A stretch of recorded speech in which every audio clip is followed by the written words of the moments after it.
I don't have a lot to say.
It's 6 o'clock, so we'll get started.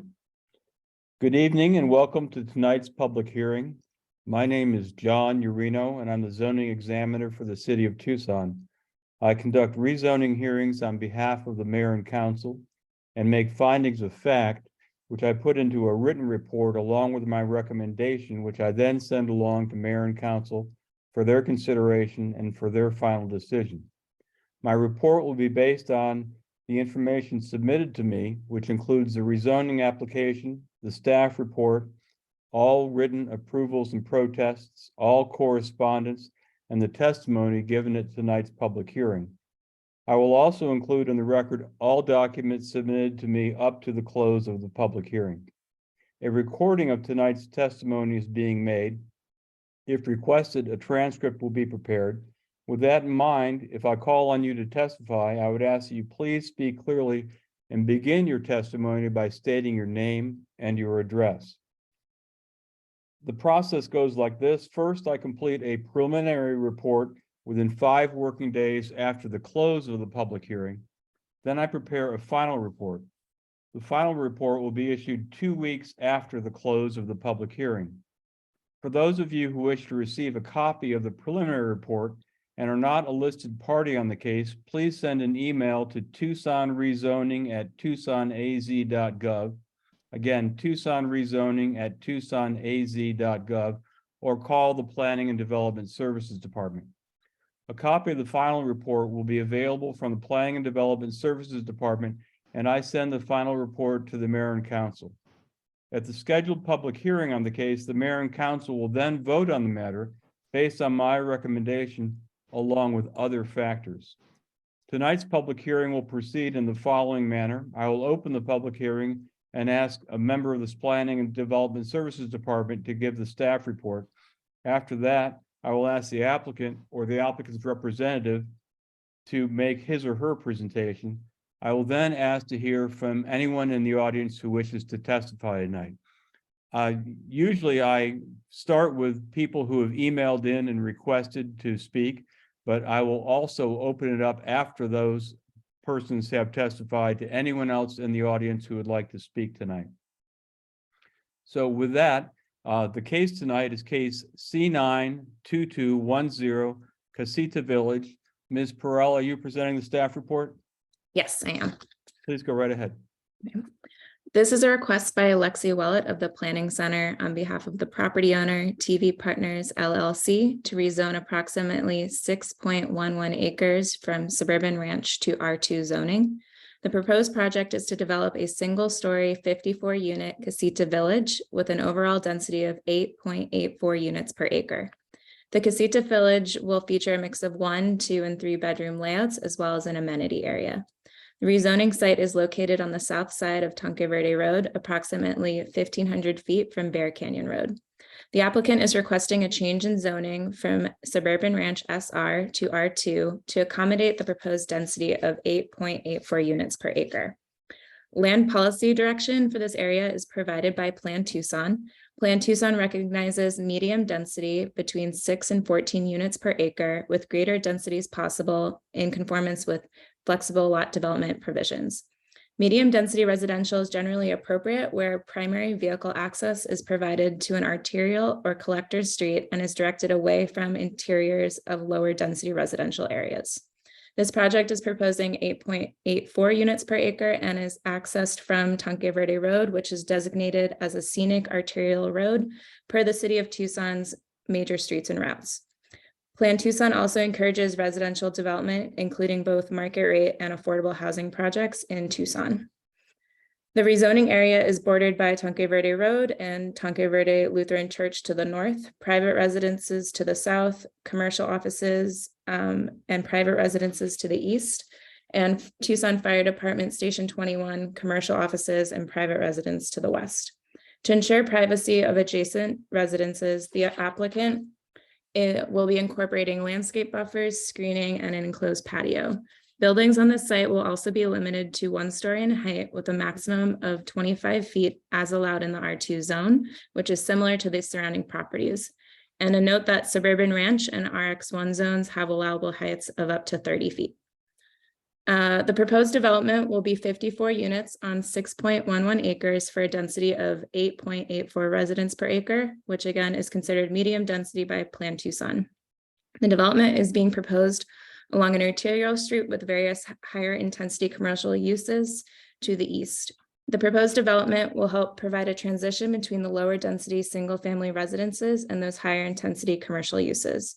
The proposed medium density is consistent with other areas in the Bear Canyon neighborhood to the east and north, with other multifamily residential communities surrounding the commercial uses nearby and acting again as that transition piece to the single family residential. Should be noted that the proposed development has access onto Tonke Verde Road only and will not access Woodland Road nor intrude into the Tonke Verde Country Estates located to the south of the proposed rezoning site, nor will there be access to East Bears Path Road to the east. The proposed rezoning is consistent with and supported by policy direction provided in Plan Tucson, subject to compliance with preliminary conditions. Approval of the requested R2 zoning is appropriate. And as of this public hearing, there have been 3 approvals and 58 protests. 5 of the protests did not have signatures and were not included on the approval protest map. Individuals who submitted more than 1 comment were only counted once in the final approval protest counts, but all public comments submitted to the department have been forwarded to the zoning examiner. Thank you, Ms. Perrell. Would the applicant like to be heard? Yes, good evening, Mr. Urino. I'm going to share my screen real quick. If you all could let me know when that comes through, that would be great.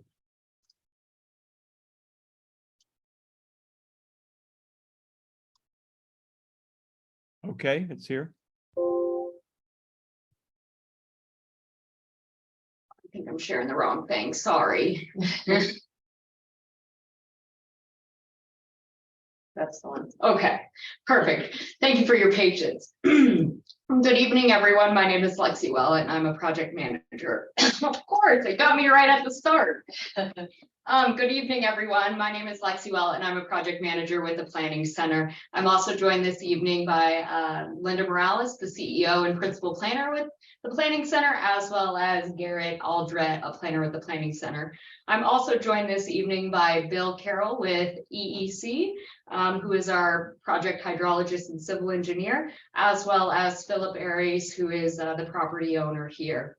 And I just wanted to highlight here that the current property owner, TPV Tonke Verde, or excuse me, I'm blanking on the name right now, but in any event, the current property owner is a local Tucson representative, and they have born, raised, grown up, and so they're highly invested in making sure the city, and particularly this area, develops with high quality products that we all can be proud of. And before getting into this presentation, I just wanted to highlight some things here and really focus in on the particular need that we are facing as a community. So amidst the challenges that we are facing locally with housing shortages and rising costs, we are extremely grateful to be afforded this opportunity this evening to present to you a rezoning proposal that we believe furthers many goals highlighted right now in the city of Tucson, as well as Mayor Romero's housing affordability strategy. We believe that this is valuable for the efforts in addressing housing shortages in this community, because we're developing an underutilized vacant lot with a denser housing type that is in high demand and designed to function very similar to the existing residential communities surrounding this property. However, before getting into the specificities of this rezoning request, I'd like to take a few moments. I'd like to take a few moments to discuss the site's context and the existing characteristics. The property subject to this rezoning request is located in the northeastern region of the city along Tonke Verde Road, approximately 1/2 mile from the intersection of Catalina Highway and Tonke Verde Road, or 1/4 mile from the intersection of Bear Canyon Road and Tonke Verde. These intersections are highly important to mention because they are activity centers for this area, and that they provide a lot of commercial services, goods, and a variety of housing types in this general vicinity. The surrounding context of the site can generally be characterized as single-family residential with an evident transition of development intensity as you move toward Tonke Verde Road.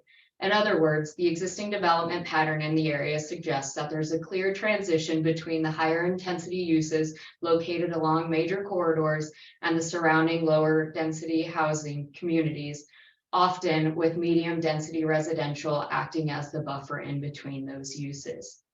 The subject property is located outside of the Bear Canyon neighborhood plan and is adjacent to Tonke Verde Country Estates, Bear Canyon Woods, and the subdivision known as 8640 East Tonke Verde, lots 1 and 2. The subject property is not part of a platted subdivision. The Farringer Wash is located about 300 feet south of the subject property, and the Tanque Verde Creek is located about 2,000 feet south of the subject property. And as this exhibit also demonstrates, that transition in land use intensities as you move from those major corridors that I was describing. So you can see along Tanque Verde significant transition of development intensity, whether it's commercial equestrian centers, pet clinics, fire stations, outpatient medical offices, restaurants, etc., and then churches, higher density residential, etc. Now, zooming to look more closely at the site itself and the immediately adjacent land uses, the subject property, the property subject to this rezoning request is located at 8646 East Tanque Verde Road and is approximately 6.1 acres in size. It is currently vacant with some disturbances associated with the pond structure located in the north central portion of the site and from previous users of this property. As I mentioned previously, and I want to reiterate this parcel is not part of a subdivision. As an infill site, utility infrastructure is located on or near the property, and we have contacted all of those utility companies who have indicated that either capacity and or service availability is available to serve this development. Looking at the characteristics of the site, there are numerous patches of native desert scrub and some other non-native volunteer plant species on the property. However, site visits earlier this year concluded that due to the property's vacancy, which has had little to no upkeep for quite some time now, and the sheet flowing currently traversing the site, much of the existing vegetation on the site is old and distressed, with many dead or damaged plants. As part of the development process, a full inventory of those plant species will be pursued in compliance with the Native Plant Preservation Ordinance to further examine the quality of that plant material to figure out whether it shall be salvaged, transplanted, or preserved in place on site. The property is bounded by to the north by Tanque Verde Road, which is identified as a scenic corridor on the major streets and routes plan and is constructed to the planned width. Across Tanque Verde Road is the Tanque Verde Lutheran Church, the Cortland Las Casas, which is a casita development similar to what we are proposing, and a single family residence. Immediately west of the property is Tucson Fire Department Station number 21, the subdivision consisting of 2 lots, which contains a single family residence and the Greenway Pet Clinic. Beyond these properties is the Bandolero Ranch, which is a commercial equestrian center, and the Tanque Verde Country Estates subdivision, which consists of suburb and ranch lots. Immediately south of our property is a single family residence that is also not a part of a platted subdivision, and the Tanque Verde Country Estates continues beyond this property. Immediately east of our property is the Bear Canyon Woods subdivision, which contains Envision Wellness, an outpatient medical clinic, and single-family residences on generally 1 acre lots. A single-family residence located within the Tanque Verde Estates subdivision is also, and that's this parcel here that I'm highlighting with my cursor, that's also borders our eastern edge. And looking at the existing zoning of the area, the property is currently zoned SR with properties surrounding that zoned SR, RX1, O3, and C1. Again, this property is located outside of the neighborhood plan. As I mentioned previously in my presentation, there's a significant need for housing in this community. And one way to address this need is to develop existing underutilized residential lots with denser housing options in areas where they are appropriately located, so along major roadways and where infrastructure exists and where they are accessible to goods and services. So where there's, grocery stores and restaurants, offices, etc., for people to frequent. And in order to provide this desperately needed housing supply within the city of Tucson, we are proposing to rezone the 6.11 acre property from SR to R2 for the development of Casita Village at Tanque Verde, which consists of 54 single-story casita or built-for-rent units, similar to those located catty corner to the site across Tanque Verde Road. Because of the current increase in interest rates that have stifled single-family residential development, this development type has become increasingly more desirable. In designing this community, our team looked at ways to lessen the impact of the proposed community on adjacent properties. We did this by internalizing most of the units and parking and minimizing the number of units located on the perimeter. We also increased building setbacks and landscape buffers where feasible and restricted every unit to a single story in height. Casita Village at Tanque Verde will feature 1, 2, and 3-story buildings and will generally cater 1, 2, and 3 bedroom units, sorry, not story. 1 and 2 and 3 bedroom units and will generally cater to a renter by choice demographic. These are often folks who are looking to downsize to reduce maintenance of properties and what have you. Our site plan also features a gated entryway with access primarily off of Tanque Verde, or solely off of Tanque Verde. We are not proposing any access into any residential neighborhood southeast or west of us here. The proposed development will feature a high quality amenity space that will have a community building and equipment or amenities that our residents will use, and we'll also be featuring a number of drainage basins to help mitigate some of the current flows that come through this property, which we'll get into further detail here in a minute. But one thing to just highlight that which has evolved since our neighborhood meeting back in July, for this project is to note that we increased that's the eastern boundary there, the landscape border requirement and setback there along that boundary there. We went from a 10-foot landscape border to now we're proposing a 20-foot buffer to try and provide some of that sensitivity that we provided on the western side. We're trying to provide some of that sensitivity on the eastern side as well. So we heard what the neighbors suggested, and in light of that, we revised our site plan to provide a larger buffer on that eastern boundary, consistent with what's on the western side. So with that, Casita Village at Tanque Verde is, in our opinion, the city's opportunity to provide a much needed housing type in the Tanque Verde Valley that will allow not only newcomers to the area, but also those who have lived in this area for decades to downsize without the traditional home maintenance and an opportunity to age in place. So moving into this next part of the presentation, we wanted to kind of address some of the issues, whether it's we heard at the neighborhood meeting or we have read in the numerous protests that have come forth through this process. And one of the first things we've heard through this process is that, you know, there's an increased potential for flooding as a result of this development.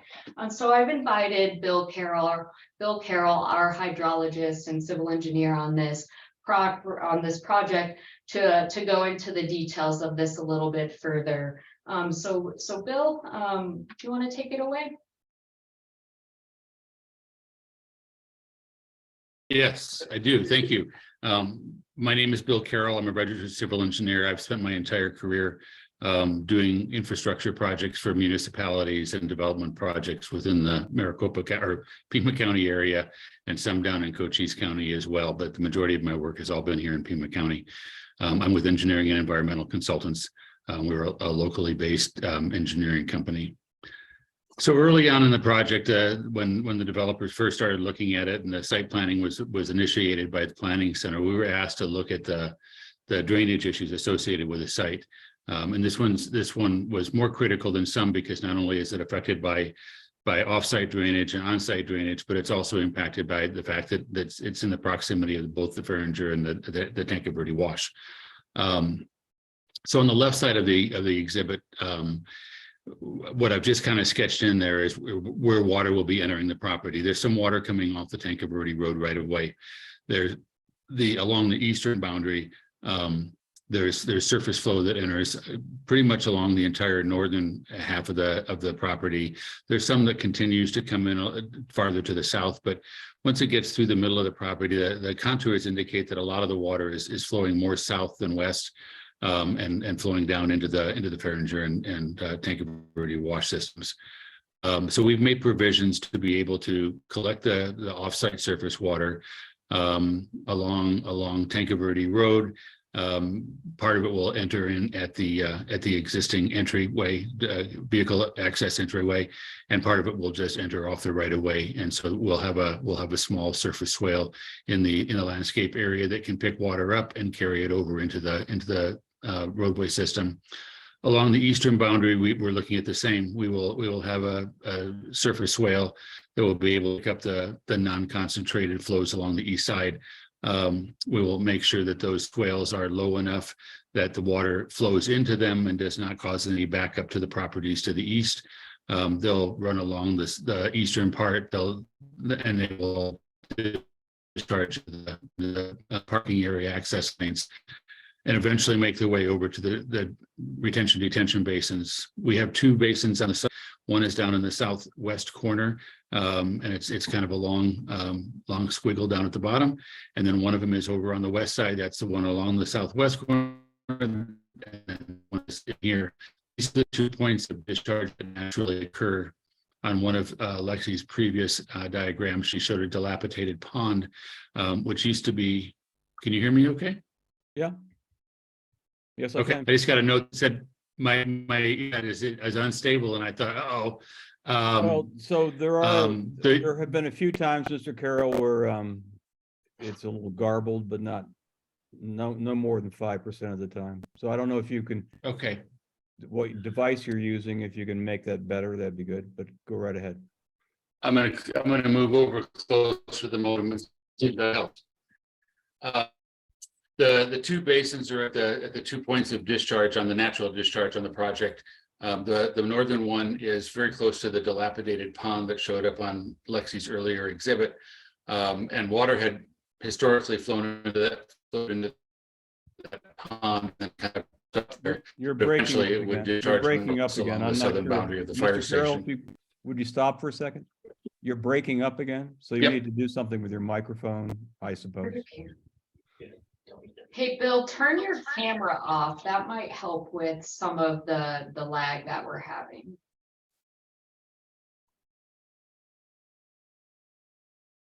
That help? Just go ahead and talk and we'll find out.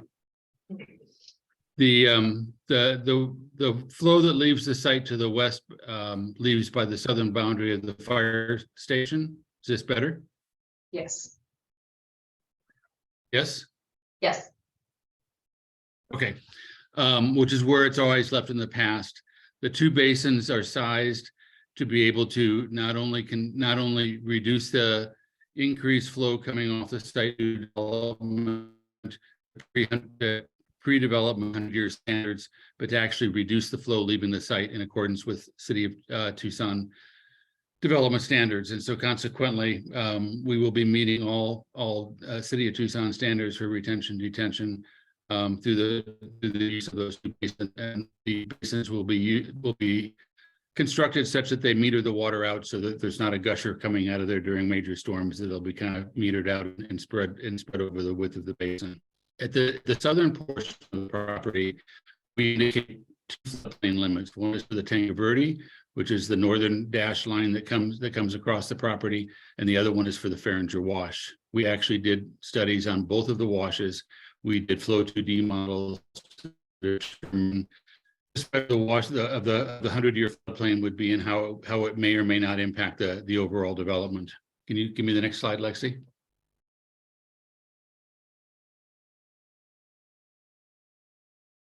Bounce to the next slide, Lexi.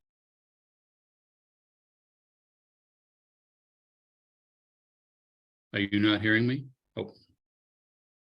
Other direction.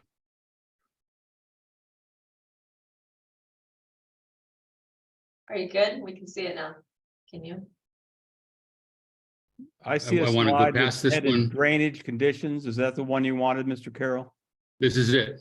Okay, before you talk, am I correct that the dashed line going through the bottom third of the property is the 100-year floodplain of the Tanque Verde Wash? Is that right? That's correct. And am I also correct what- in assuming that, or that I read that the plan is to elevate the building sites in that area within the 100-year floodplain by importing about a foot of dirt across that area? Is that right? That's correct. When you can continue your remarks, I'd be interested in knowing what effect raising up that part of the property will have on water sheet flowing as it does already from the east boundary. But go right ahead. Absolutely. Thank you. So this exhibit, the right-hand side, kind of shows the regional context. It shows where the Farringer Wash is that runs, as Lexi said, south of the property. And then all the way at the very bottom of it shows the Tanque Verde Creek. And so it gives you an indication of the distance from the southern boundary to both the Farringer and the Tanque Verde Creek. The blue dashed line that runs kind of along the southern boundary of the property is actually the 100-year floodplain of the Farringer Wash. So it just barely nicks a corner of the property. And then, as I said, the one farther to the north, which, as you indicated, Mr. Urino, that maybe is the southern third or the southern quarter of the property, is the 100-year floodplain of the Tanque Verde Wash. Yes, we're planning on raising the units within that area to be above the 100-year floodplain, which would require about a foot of fill to be brought in. The fill will not extend all the way to the eastern boundary. The fill will only be under the units themselves, and any drainage that's coming in from the eastern boundary will continue to get caught in a swale or in a storm drain.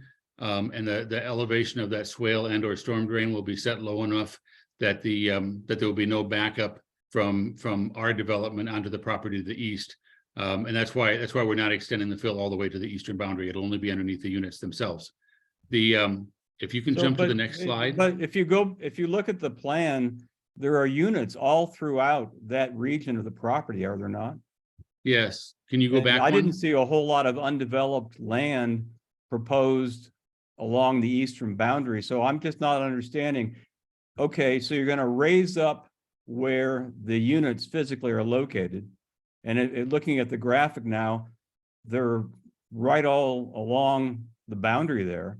How can you, I mean, if you're raising the grade up, water is not going to just hit that and then bounce back to the east? We're raising up the units themselves. There's a landscape buffer in between the units and the eastern property line. That area is not being raised. In that area, we will either have a drainage swale that will collect the water and or a storm drain with inlets along the backs of those units. The inlets and or the drainage swale will be set below the elevation of the eastern boundary line. And so the water that's currently spilling over the property line will drop down into that swale or into the storm drain inlets. The majority of the water along the southern portion of it doesn't really come into our property. The contours that are developed on the City of Tucson GIS site shows that about midway through the property, the northern half is flowing south and west into the property. The southern half is really flowing more directly south. We anticipate there will still be some drainage coming in along the southern portion, along the eastern boundary, and we will make provisions behind those units to be able to capture the water in either a storm drain or a surface swale. And how wide is the landscape buffer there where you're going to be capturing this water? So that buffer, Mr. Urino, is 20 feet wide that we are proposing on that side. The standard is 10 feet. We've doubled that. Well, okay, but there's an easement there too, correct? That is correct, yeah. So you couldn't build up to the 10-foot line anyway because there's an easement, isn't that right? That's correct, yes. All right, Mr. Carroll, go right ahead. Okay. Can you bounce down 2 slides? Actually, one more. So again, this is regional context, and this is part of our analysis on the Tanque Verde Creek. As you can see along east of the property, the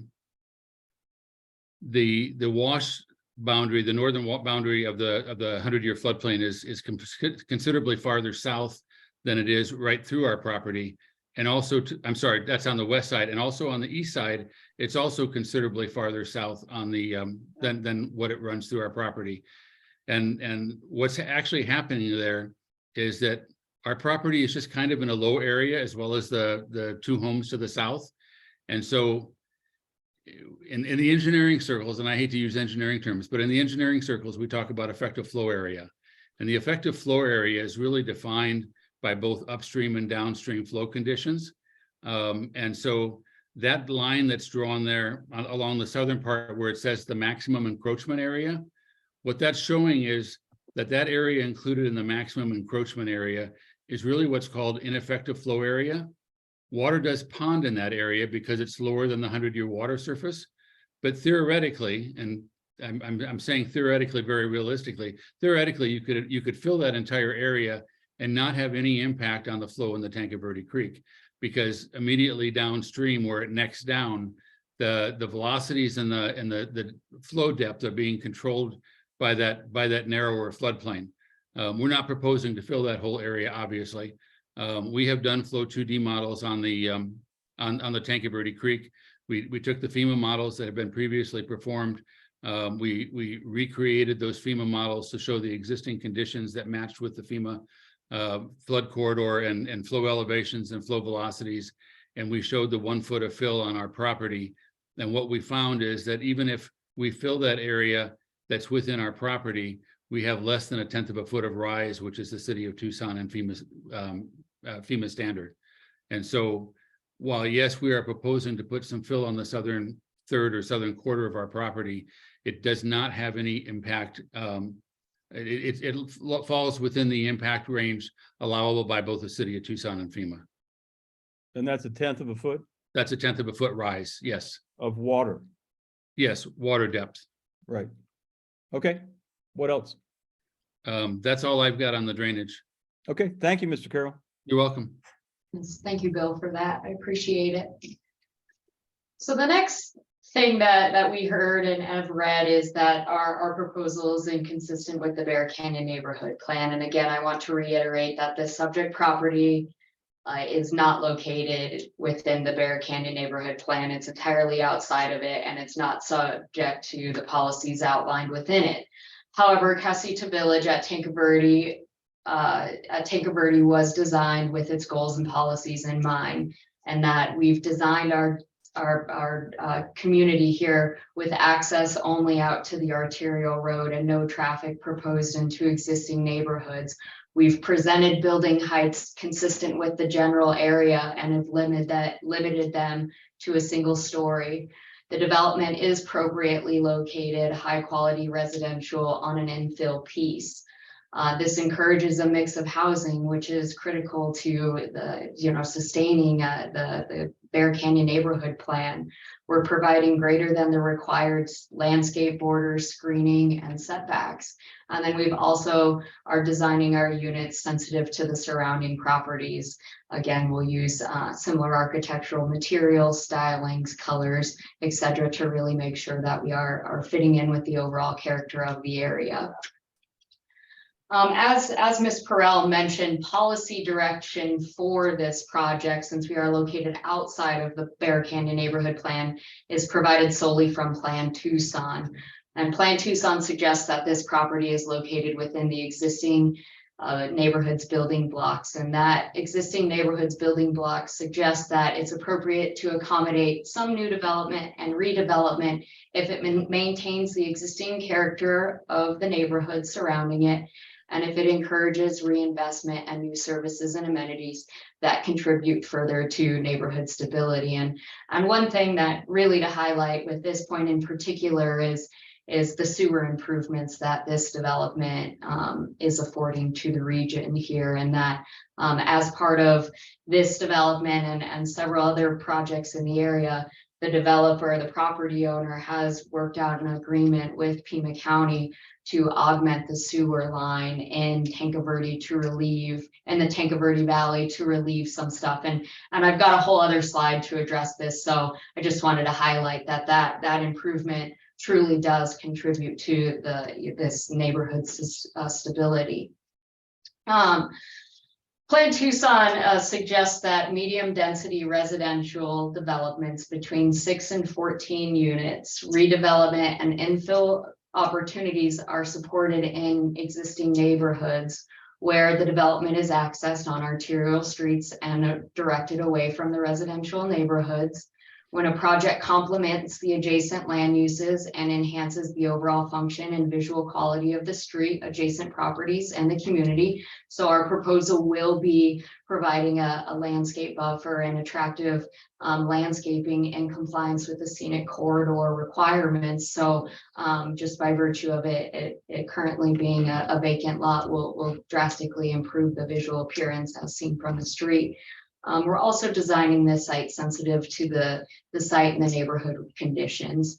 And then we're also protecting an established residential neighborhood by providing a compatible land use, such as an appropriately scaled residential development, as opposed to higher intensity non-residential uses that you see on either side of the property and across the street.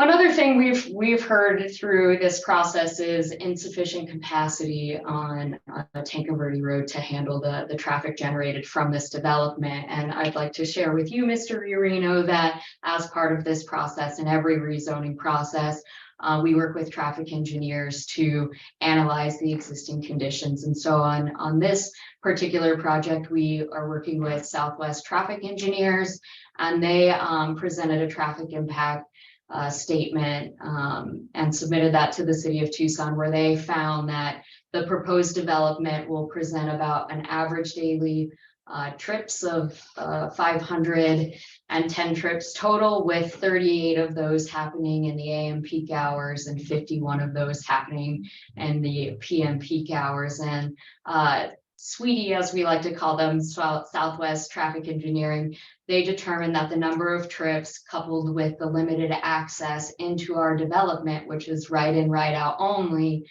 that the overall traffic generated from the proposed development is not going to have a significant impact on Tanque Road. And furthermore, they have suggested and found that Tanque has been constructed to the proposed right-of-way width, and it has the ability to accommodate traffic volumes presented for this case. And I just also wanted to reiterate that as part of this process, the City of Tucson Department of Transportation also reviewed the statement provided by Southwest Traffic Engineering and have also found that our proposal does not generate a negative impact on the surrounding road network.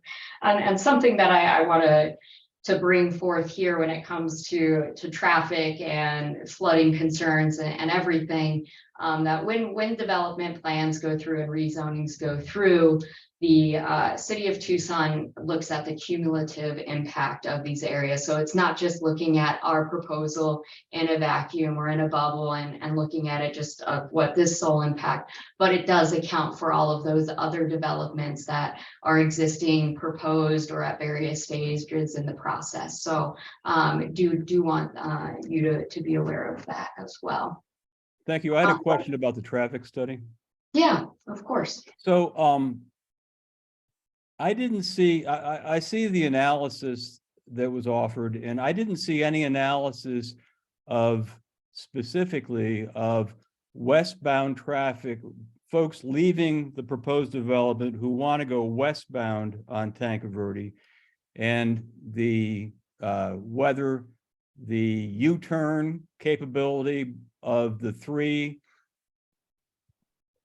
breaks, if you will, in Tanque Verde in that area can accommodate that level of traffic. I just didn't see any analysis of that at all. Is there a separate traffic study that you can have done or that they have done that hasn't been shared that analyzes that aspect? Because all I see is Tanque Verde has the capacity to absorb that number of trips, but nothing about westbound trips. Yeah, great question, Mr. Urino. Thanks for that. So in the conclusions here, just located below the area that I've highlighted, the traffic engineers have suggested further analysis at the time of development when we go in and implement these things. So as part of this statement, we reached out to the city of Tucson, and because of the low number of trips, it was determined to be appropriate to just provide a statement analyzing the parameters with understanding and recognition that as part of the development plan process and as recommended in our statement, that further analysis be conducted to ensure that U-turn movements at the various driveways located further or adjacent to us on Tanque Verde are analyzed so that appropriate mitigation can be put. And they suggest signage that could be placed on the median that encourages folks, or would reduce turn around movements right at the Tanque Verde Lutheran Church intersection, etc. Well, I've been to the property a couple times, and it's clear to me, just as a driver, and I think you're hearing some of that from the protest as well, that it is not safely possible to exit this proposed development and make use of the break in the road that's right across from the church. And your expert more or less says that, right? Yes. You can't travel across those 2 lanes of actually very fast oncoming traffic and make it. So then you're either going to go to the next one down, which I guess is Bear Path possibly, or maybe it doesn't have a name, or you're going to go to the light at Bear Canyon. Is that more or less correct? That is correct. You got it. So wouldn't it be better to know whether those intersections can handle that level of U-turn traffic now before rezoning rather than later? Because what if the analysis says it can't handle it? Well, Wouldn't that be a problem?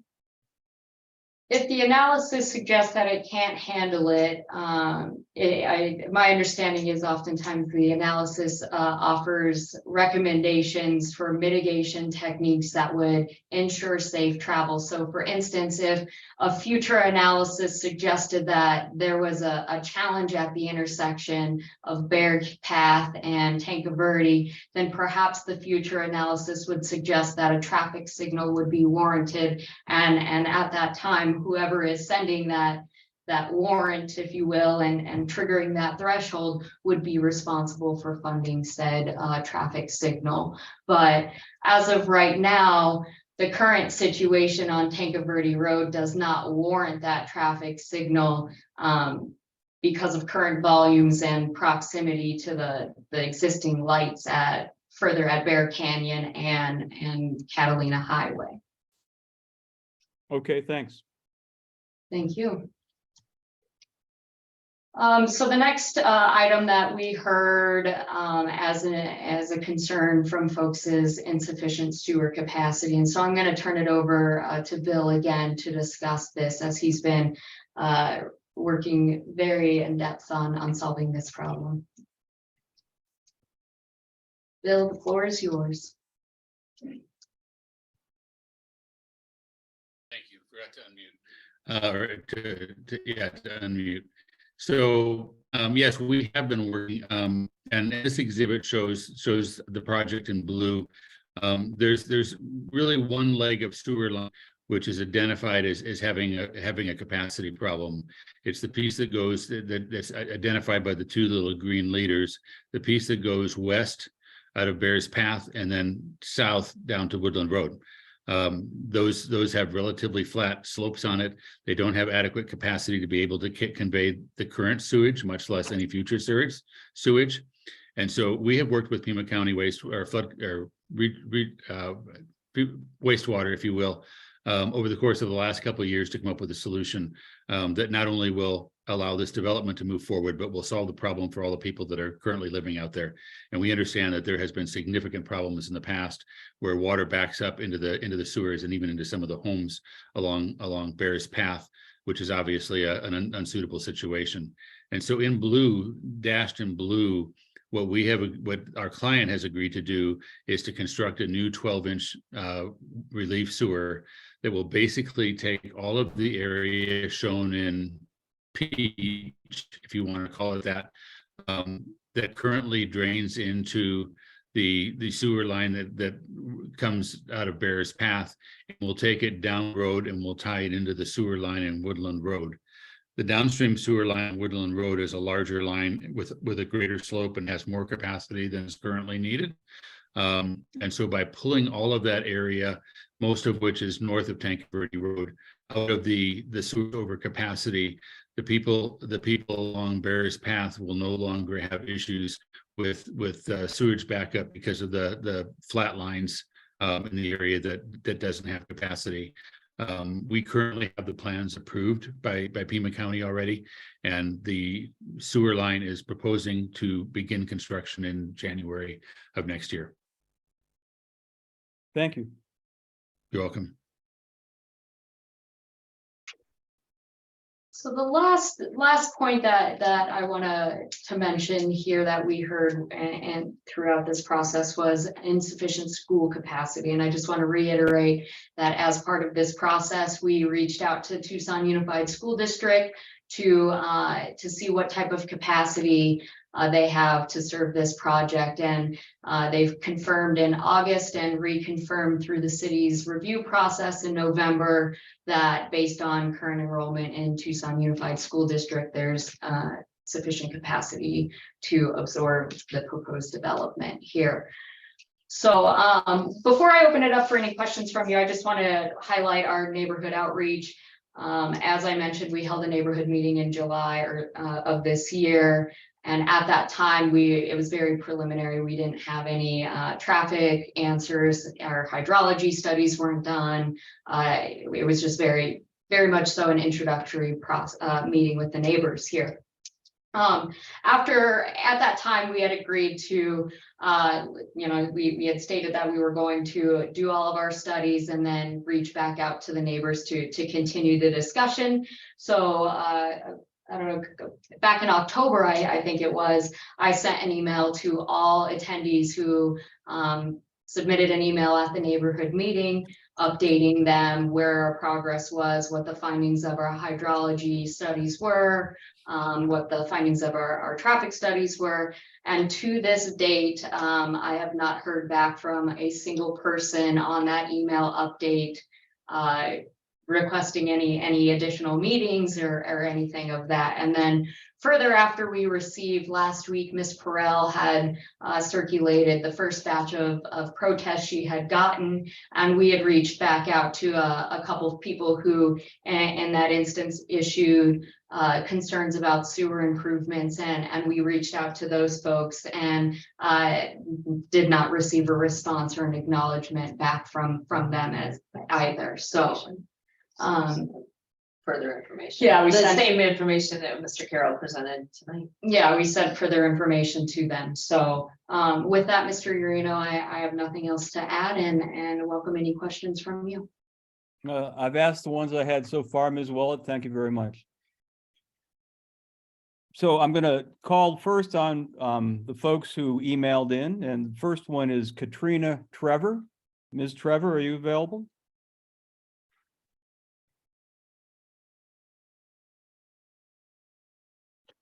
I'm going to try to unmute this. Can you hear me? You did it good. Go right ahead. Oh, okay. Your name and address, please, for the record. Hi, my name's Katrina Trevor, and I live at 8755 East Bears Path Road. So if you look directly east towards the southern part of the proposed property, we are on that. I'm about 500 feet away from that property.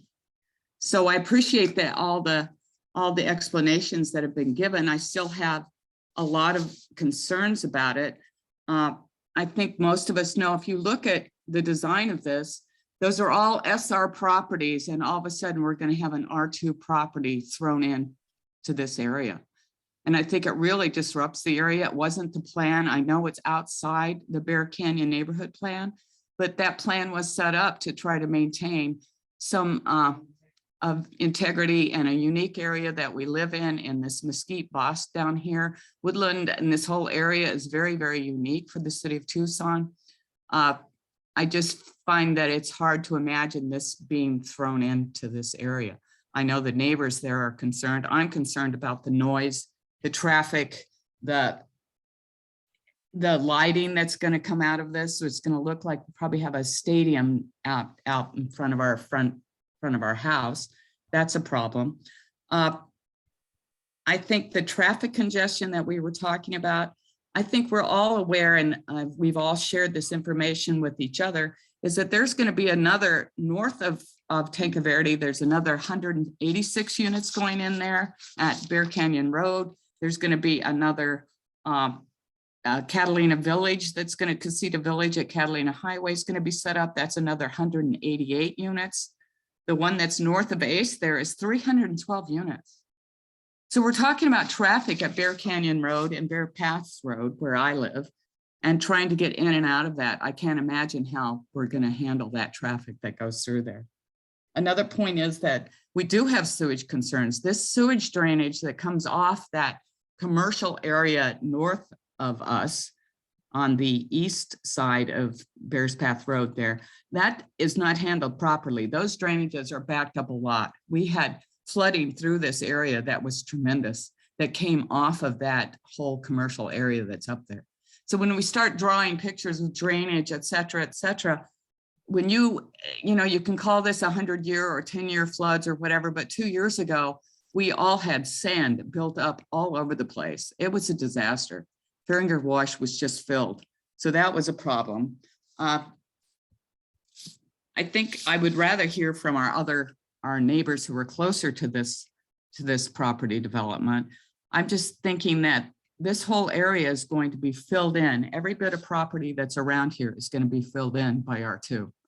And that really is disruptive to us and to what this neighborhood is all about, let alone the sewage, of course, and the flooding, et cetera, et cetera. So those are my comments. Thank you, Thank you. Ms. Trevor. Thank you. We had a request from Greg Thompson. Mr. Thompson, are you available?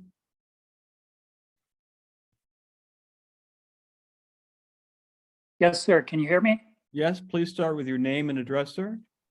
My name is Greg Thompson. I live at 8710 East Bears Path Road. I've lived here for over 20 years. I have met with most of the people who live in my neighborhood. Many of these people have lived here for 30, 40, and even 50 years. We stay here year after year because we love this area. There are approximately 50 homes in this neighborhood. Most are on 1 acre. That is the main reason we live here. We like having some space. That is the nature of my neighborhood that we love, space. I have spoken to most of the people in my neighborhood, and everyone I have met with is against this rezoning proposal. I'd like to share with you some of our concerns. Now, a few months ago when we met, Lexi said that this piece of property was just barely out of the Bear Canyon Neighborhood Association plan. However, she said the developer is going to comply with that plan. Tonight, it sounds like they've changed their mind on that, but I would think the city would be willing to follow that plan. When the city annexed this area in 1985, the city assured us they would do the following, and this is per the Bear Canyon Neighborhood Association plan. City agreed to, and I quote, protect and stabilize the character of the neighborhood, to encourage new quality design residential developments, which is compatible with the existing neighborhood, to preserve the integrity of established neighborhoods, to encourage single-family owner-occupied, to ensure the integrity of Powderhorn Ranch, Tanque Verde Acres, Bear Canyon Woods, and Tanque Verde Estates. All lots or parcels within the boundaries of these subdivisions shall be zoned at no higher density than the majority of the subdivision is zoned, end of quote. which for this area, that would be 1 home per acre. This proposal is for 9 non-owner occupied homes per acre for a total of 54. This proposal goes against everything the city assured us they would not allow to happen in our neighborhood. It changes the nature and the integrity of our neighborhood. It takes away what we love the most about this area. It's not right for the city to say, sorry, residents of this neighborhood, but we changed our minds as far as protecting the nature and integrity of your neighborhood. A few other concerns me and my neighbors have are traffic congestion, as we've been talking about. I read the traffic study. We've talked about it here tonight. And it seems to indicate that adding these 54 homes won't affect traffic congestion. While I'm no expert on traffic, I can tell you my experience of the past 20 years. The traffic congestion on Tanque Verde is getting worse. It is getting dangerous. I know people in my neighborhood who have been involved in auto accidents at Tanque Verde and Bears Path Road. During rush hours, it is difficult and dangerous to make a left or a westbound turn onto Tanque Verde from Bears Path. With 54 homes, likely 2 vehicles per home, that will add another 108 more vehicles into this dangerous area. Sewer issues. We've talked about that. This area is well known and documented for sewer problems. Sewer capacity is maxed out. It sounds like maybe they've got a plan to address that, which follows my research indicates this whole area needed to be upgraded from that 8-inch line to something bigger to correct the problem. And lastly, drainage and flooding issues. This area has a history of flooding and draining issues, and it does not require very much rain to cause this. Part of the problem is the commercial buildings on Tanque Verde. When their water catches fill and their retaining ponds fill, they overflow and send a river into our neighborhood. Common sense is the more buildings and asphalt you put on a piece of property, the more problems with drainage and flooding. 54 homes and a lot of asphalt will cause problems for those who live downstream. In conclusion, my neighborhood is united in our opposition to this rezoning proposal. While we are not against development, we would like to see development that does not have a negative impact on this area. I hope the city will carefully consider the concerns that we're voicing tonight and also the many emails that were sent opposing this rezoning. Thank you very much. Thank you, Mr. Thompson. And in the beginning of your remarks, you were reading. Were you reading from the Bear Canyon Neighborhood Plan? Is that correct? Correct. Thank The you. Bear Canyon Neighborhood Association Plan. Correct. Yes, thank you very much. We had a request to speak from Donald or Suzanne Rogers. Would Donald or Suzanne like to speak now?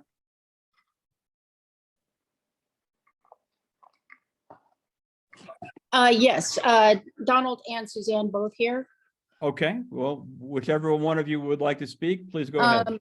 I guess. So, we are representing properties 8644 Tanque Verde, 8526 Tanque Verde, 8500 Woodland Road, and 8350 Woodland Road. Those are all owned by us. Go ahead. I guess I'd like to speak. We've had the property Bandolero Ranch that is to the west of this area. We also have now purchased the property, the south of this property. 8644. 8644, and clear up to where that vet center is up there in that property. So we've had this property at Bandolero Ranch for like 20 years. And I can tell you, I'm probably the best to know about the drainage of what goes on in this property here. And, you know, we have the horse facility. I have over 10,000 feet of 8-inch pipe, 6-inch pipe underneath this property. And most of our property is all dirt that you can see that takes in the water And then any access coming off the covered arena goes into a retention. And so we control most of our water on our property. When you take I'm also a builder and I have a large manufacturing company. When you take a piece of property and cover it totally in asphalt and in homes and try to contain the water in one retention area, there's no way you're going to make that happen. That's false. And if it overflows, it now is going to overflow down into my property because that water's got to go somewhere. And it's going to go down in my property, which then will go down into the wash. The Farringer Wash. In that wash. I also would like to bring you up, one thing is I live on Bandalo Ranch, me and 100 horses. But when I leave between 7:30 and 9 o'clock in the morning, and I leave out and I have to go down and make a U-turn right there in front of the church there is a flow of traffic that comes out there because there's school there. And these people are leaving that, dropping their kids off at school, trying to get onto Tanque Verde going west or coming across and trying to go east. And when you pull into that U-turn, that thing is everybody, when the other traffic is going 55 miles an hour down that thing, there's only like maybe a 30-second break every like 4 minutes. And everybody is trying to come across or make a U-turn as fast as they can. And it's probably, I have to go 13 miles to my manufacturing company. It's the most dangerous place in Tucson that I have to travel, is right there, trying to get across that street. And if they build something and try to come across, these people trying to come across the other side and the people trying to make the U-turn, it's totally going to be unsafe. I can tell you that right now. I was born and raised here in Tucson, and that would probably be the most unsafe area that I have. And then they say that you're going to go down and make a U-turn on the two turnarounds down below. If you look at the one on the church, there is an extra lane that they put in front of that church. And to make that U-turn in the speed you have to go around, everybody goes into that extra lane. So it takes 3 lanes. When you go up to the other 2 lanes, it's like almost impossible to make a U-turn, but that's safely, to go around. And, if you have a pickup truck, no way can you turn around. You're going to stop traffic. And those people are coming down at 55, 60 miles an hour. What else was it? We also wanted to talk about the draining conditions and where you show the maximum encroachment area. And from what we saw on the map, it would directly affect Bandolero, pointing the drainage to come through the property as well that we just had acquired at 8644. And, like Don said, we've been part of this community for 20 years. We're also concerned about the sewer improvement. And Don wanted to speak about that as bringing the sewage down to Woodland Road. If you set up precedents that you can put, how many homes? 54. 54 homes in this amount of property, and you start turning all of Woodland Road into residential property, then, you won't even begin to have the sewage. The sewage will be backed up forever. There's not a big enough, they just put a new sewer line in. And there's no way that you could, once you start the precedents and these other people start selling to put all these homes on there in as close together as they are, there's no way that you're going to be able to, use that sewage as it is. The other part that I would like to bring up, when they developed the lakes at Castle Rock, they of course had to come up with a plan for the flooding as well. And us residents down on Woodland Road has been gravely affected by that development.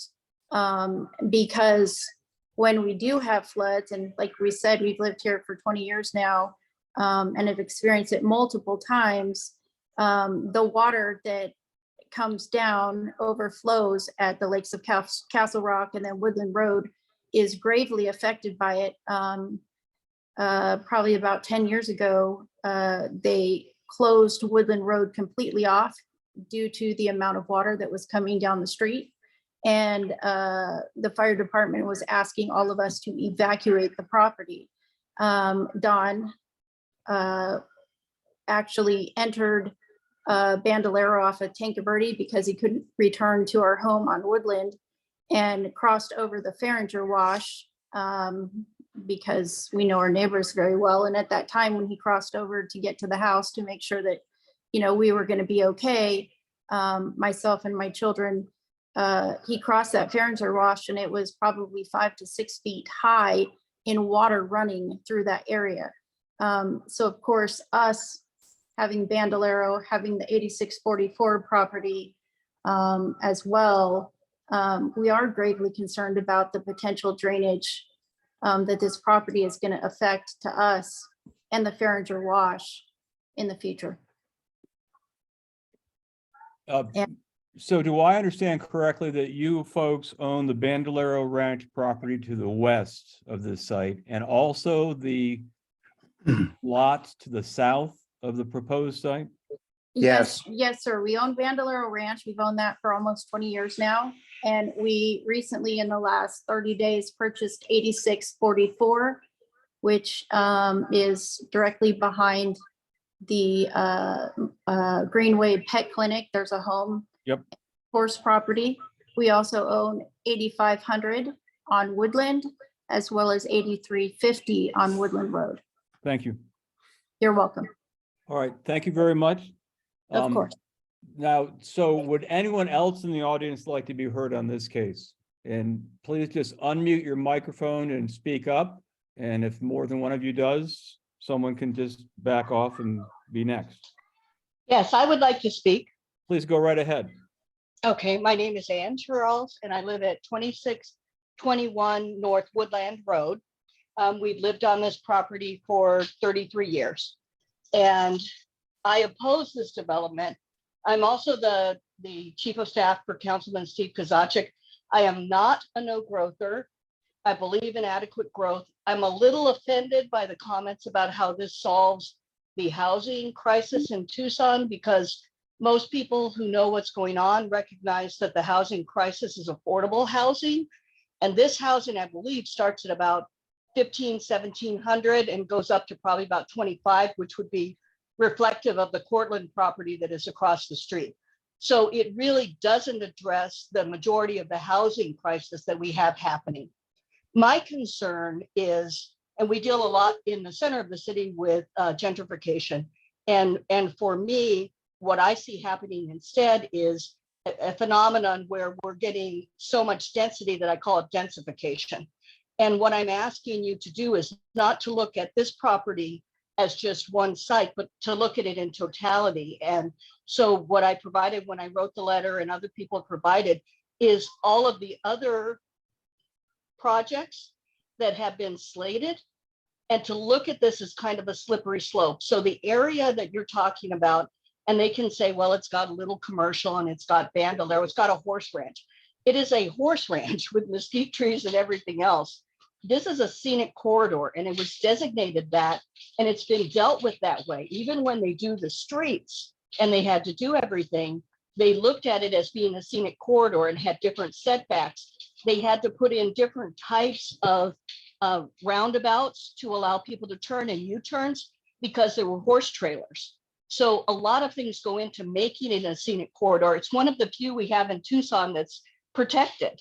And what I see happening is that we have at least 6 to 7 projects going in.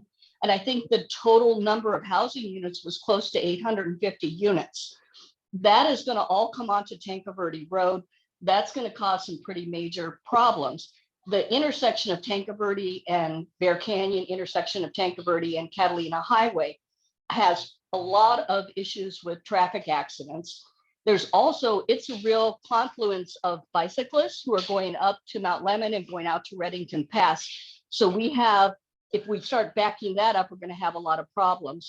An example is this week, at Colvin Speedway, the water main broke, which pushes everybody who wants to get east onto Tanque Verde. And it has been like 5-6 stoplights to even get through. At points, it's backing up all the way from Sabino Canyon to what we affectionately call the Dinosaur McDonald's. So it is going to cause additional problems. So I'm asking you, please don't look at it as a one-off, but ask yourself, is this the slippery slope?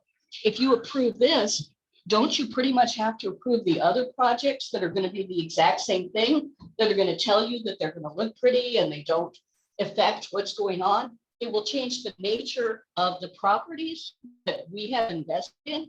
It will change the nature of the neighborhood. It will change the nature. It will want to keep what we have out here. And I think the city of Tucson would like to do that. So I ask you to take a look at what was submitted and recognize this is not just one property. And as a matter of fact, the minute that this property said this is what they wanted to do, 2 other properties that are relatively adjacent said we want to do the same thing. So it is going to be what pushes the slippery slope over. You're going to see pretty massive development out here. And I don't think that's what we want. Thank you very much. Would anyone else in the audience like to be heard? I would like to be heard, please. Yes, please go right ahead, and then we'll take the gentleman right after you. Hi, Mr. Reno. It's good to see you. My name is Joanne Trigo. I live at 10410 East Rancho del Este Drive. I have great appreciation for the information that's been provided today, and I wanted to express a few of the concerns that I have. The first is that the Tanque Verde community has recently been bombarded with higher density proposals in which the developers cite Plan Tucson as their basis for introducing these new projects. The proposed rezoning is not consistent with the policy directed provided in Plan Tucson. This specific property is surrounded on 3 sides by neighborhoods with existing low-density residential development. Under Plan Tucson, the policy goal for development within an existing neighborhood is to maintain the character of that existing neighborhood and to promote environmentally sensitive design, protecting the integrity of the existing neighborhoods. So what is the character of this property? Well, first and foremost, the properties to the north are suburban ranch. The properties to the south are suburban ranch. The properties to the east are office, RX1, and suburban ranch. And the properties to the west are suburban ranch. I think this information basically strengthens the case that more than 90% of the area is zoned in suburban ranch and begs the question, why would this community be interested in putting 54 houses on 6 acres? One of the things that came up repeatedly through the Planning Center is a concern about the Bear Canyon Neighborhood Association plan. They specifically said time and time again, this parcel borders that neighborhood plan and should not be considered part of that. But you know what? When you have an immediate border, you have a spirit of that plan that carries over. And that spirit says that the Tanque Verde community should have its character represented appropriately, and that those protections to stabilize that community should be reviewed and considered. And I'm submitting that the proposed development for this property should maintain that character of the Bear Canyon Neighborhood Association and that of the entire Tanque Verde community. The last thing I wanted to touch base on is communication. And as noted by the Planning Center, while they've provided explanations and justifications for their proposals, and they provided email messages to the neighbors, perhaps thinking they were going to get feedback from them, they certainly did not consider the concerns of the neighbors. They did understand and receive expressions of displeasure for this proposal, but it seems to have fallen on deaf ears.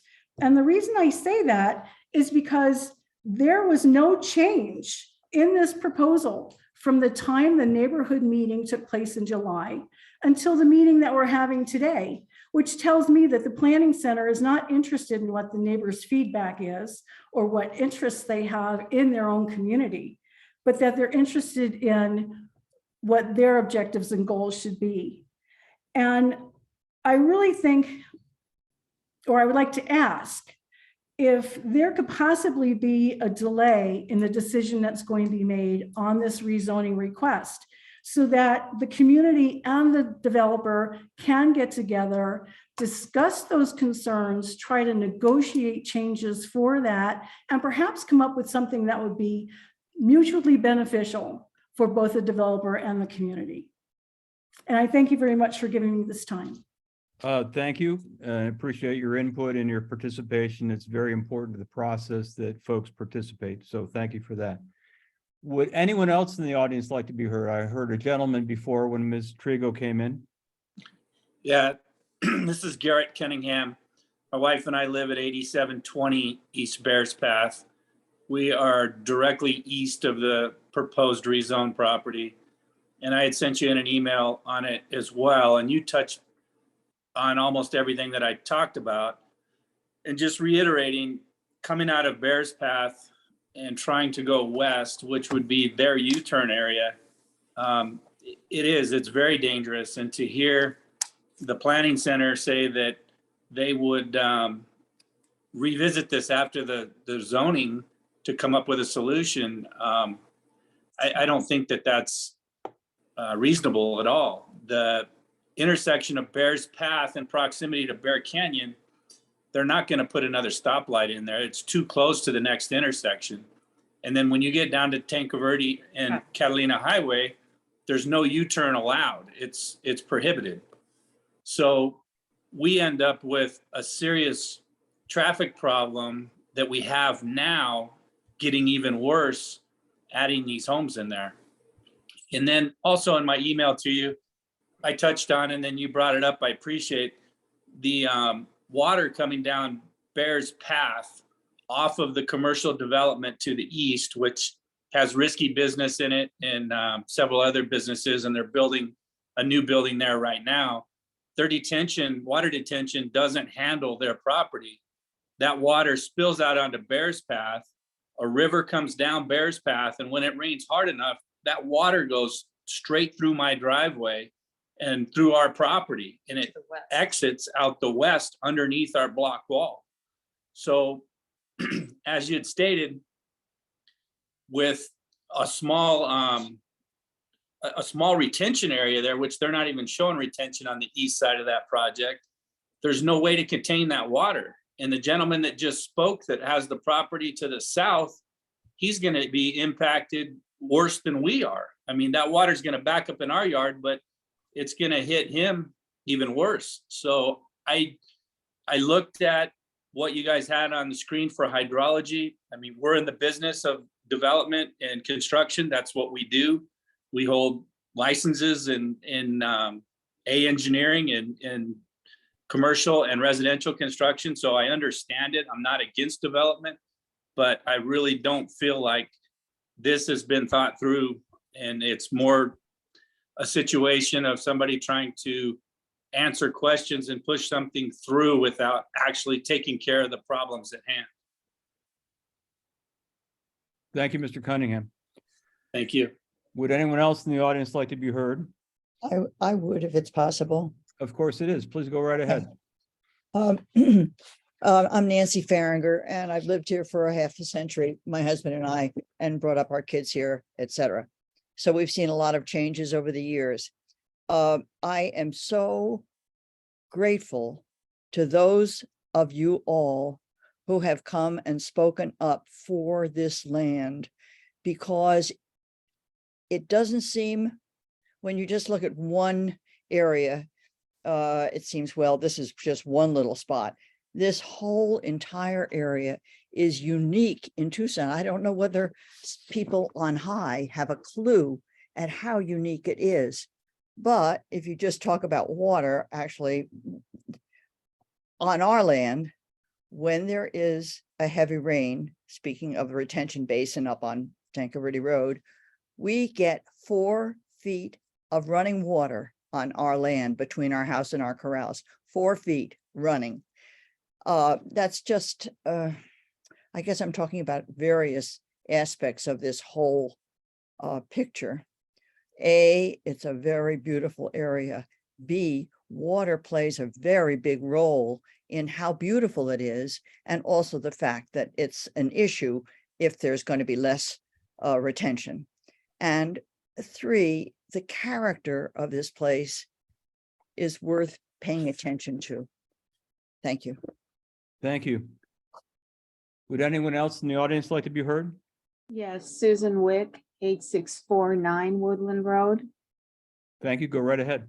I'd just like to add a couple of extra thoughts here. Even if this project were to go ahead, one thing that was not addressed is the maintenance of those retention areas. One of them, the one identified to the east, is not even within the boundaries of the development. And retention areas must be maintained to be effective.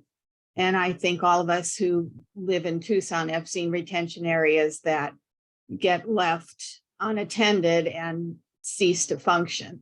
So that would have to be addressed somewhere in all of this. There is also a point at which the water starts to flow south, and I happen to be south. And I don't, there is a concern about where that water is all going to go. The Ferringer can only hold so much, as everybody has said. So I think that is an issue. The last thing I will say is that this is almost a trivial matter, but these ranch properties, we live a ranch life. We have chickens, we have horses, we have cows, we have donkeys. Everything, we start work early. We are outside working at 5 o'clock in the morning. And you mix, I'm going to say this not as in any way derogatory, but you mix city people with this kind of life, and we will have nothing but problems. And it will be ongoing. And it's like moving next to an airport and saying you hate the noise from the aircraft. Well, this is going to be worse, because you can't control smell, and you can't control flies, and you can't control animals making noise. And this is the life we love. And that's why we live here. So to think that this development is not going to present any number of problems, including neighborhood relationships, is not being realistic. That's all I have for now. Thank you. Thank you very much. Would anyone else in the audience like to be heard? Yes, I would. Please go ahead. My name is Heidi Schul, and I live at 9227 East Lakeside Court. I've lived in the Tanque Verde Valley also for 47 years, and I am a firm believer that suburban ranch zoning is in place to preserve the character of an area. And we've heard several others say that this is a unique area characterized by wildlife corridors, open space, and it's a place in Tucson where you can actually be in and among nature and a part of it. I question the critical need for housing in this area. As another woman said, pricing really is more of the issue than availability.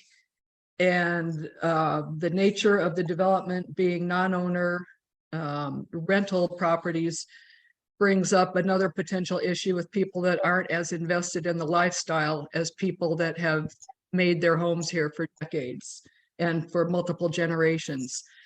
Third thing that concerns me is the incomplete traffic analysis. I really appreciated the questions you asked, especially, isn't it better to complete these analyses before the rezoning? And the response was, well, a later analysis would recommend, if it wasn't complete and wasn't done, adequately to meet needs, that the later analysis would recommend mitigation such as traffic lights.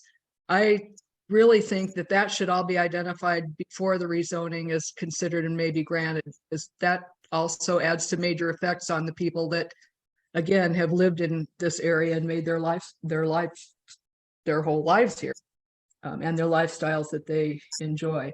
And then the last thing is the runoff. Runoff is a big issue. I do live in the lakes at Castle Rock. I lived over in Bear Canyon Woods, at a very rudimentally developed area, for 30 some years before that.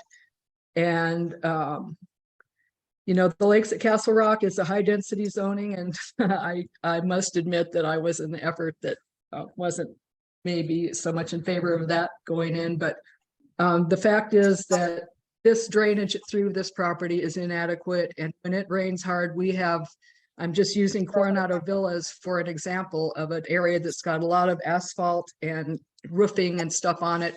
And a lot of that water comes through under the road through some very large culverts.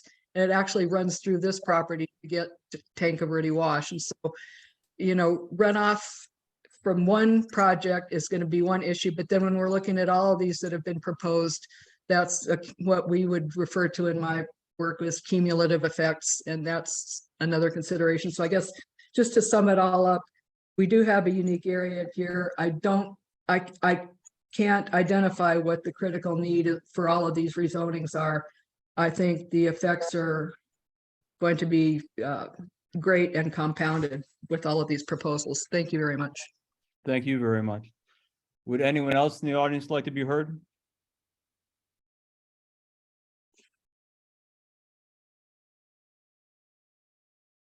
Hearing no one, would the applicant like to be heard again? Yes, Mr. Urino, thank you. It's Lexi Wellet again. And just a couple things I'd like to address that we heard that wasn't already discussed previously.